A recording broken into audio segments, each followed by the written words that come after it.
This is OwlUp, where learning happens in minutes, not hours. For a deeper journey, explore all our courses at owlup.co. Now, let's dive in.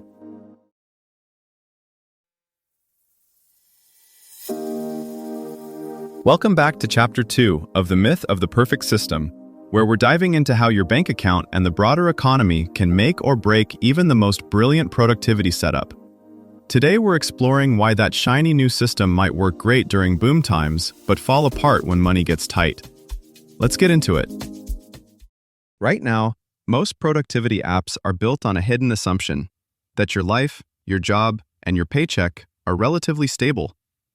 But let's drop into a week where rent jumps, hours get cut, and prices spike. How well does your favorite system survive that kind of chaos? Your calendar doesn't know that eggs cost 40% more than last year, or that your landlord just hinted at a necessary adjustment to rent. But your brain does, and it quietly rewrites your priorities. That perfectly color-coded week can vanish the moment you wake up to an overdraft notice, a layoff rumor, or a sudden medical bill. Now your deep work block competes with scanning job boards, renegotiating payments, or doing gig work at odd hours. When the ground under your income and expenses keeps shifting, long-term goals start to feel abstract, even indulgent. You're no longer optimizing, you're triaging. And here's the twist. Most systems treat that shift as a personal failure.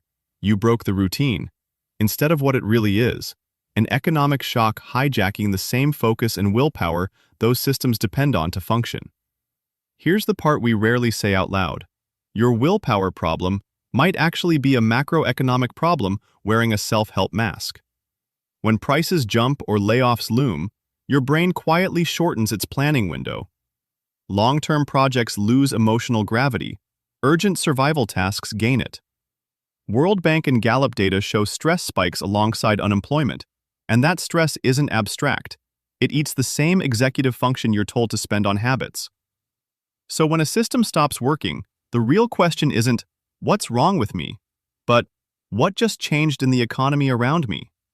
Stress researchers talk about allostatic load, the wear and tear from constantly adapting to threat.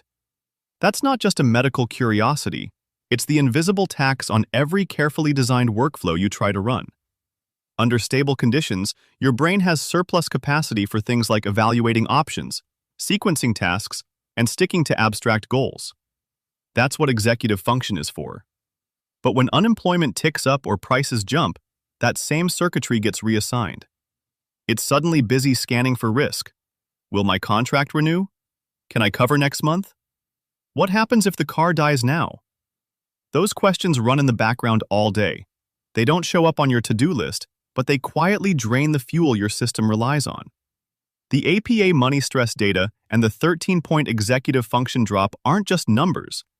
They describe the exact functions most productivity methods assume you have on tap: working memory, impulse control, and the ability to hold a plan in mind when something shiny or scary appears.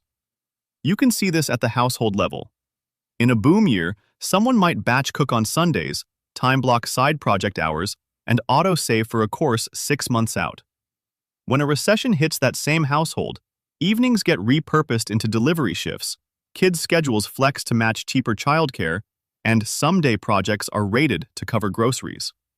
The system didn't suddenly become bad. The constraints changed faster than it could update. And consistency, the core ingredient in habit research, is exactly what economic volatility shreds. If your work hours, commute, or energy swing week to week, the repetition loop keeps breaking. Instead of the classic 66-day glide into automatic, every restart feels like day one. People misread this as laziness, then double down on discipline, which backfires because it ignores the real bottleneck: unstable inputs. A more honest view treats your setup as conditional. It's not "this works or I'm broken," but "this works at this level of economic turbulence." When turbulence rises, the task isn't to push harder inside the same design. It's to redesign around shorter horizons, fewer moving parts, and lower cognitive overhead. So your system bends with the pressure instead of snapping every time the economy flinches. A useful way to see this is in the tiny, practical edits people make when money gets tight. Someone who once followed a strict morning routine might start stacking tasks, listening to interview prep while riding the bus to a second job, answering messages in the grocery line, batch handling life admin during a kid's practice instead of reserving a pristine weekend slot. Another person might shrink their system's scope. Instead of weekly review plus detailed project plans, they keep a single stability list of tasks that protect housing, income, and health, and let everything else live in a looser, opportunistic list. Think of a jazz trio on tour. When the sound system fails, they don't cancel the show. They strip back, improvise around what still works, and save the complex arrangements for venues with better equipment. Economic pressure asks you for the same move.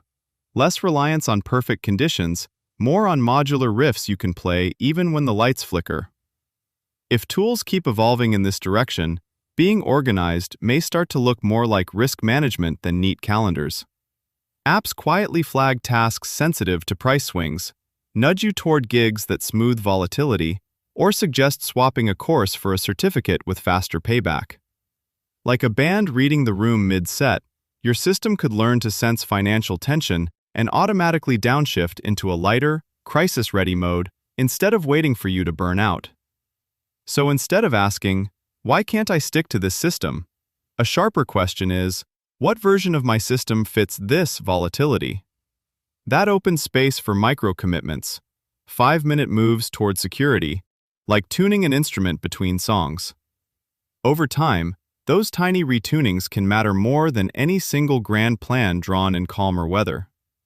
Before next week, ask yourself, where in my current budget or spending could rising interest rates or inflation hit me hardest? And what specific bill, subscription, or habit could I change today to soften that impact?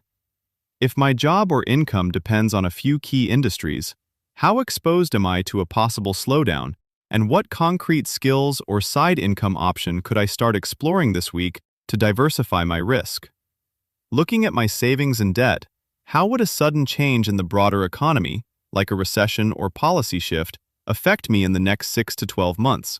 And what's one practical move I can make now, such as adjusting my emergency fund target or refinancing a loan, to be better prepared? This was OwlUp, your daily step forward. This series continues with more chapters on OwlUp.co. Visit OwlUp.co to access the complete course and continue your learning journey. See you there!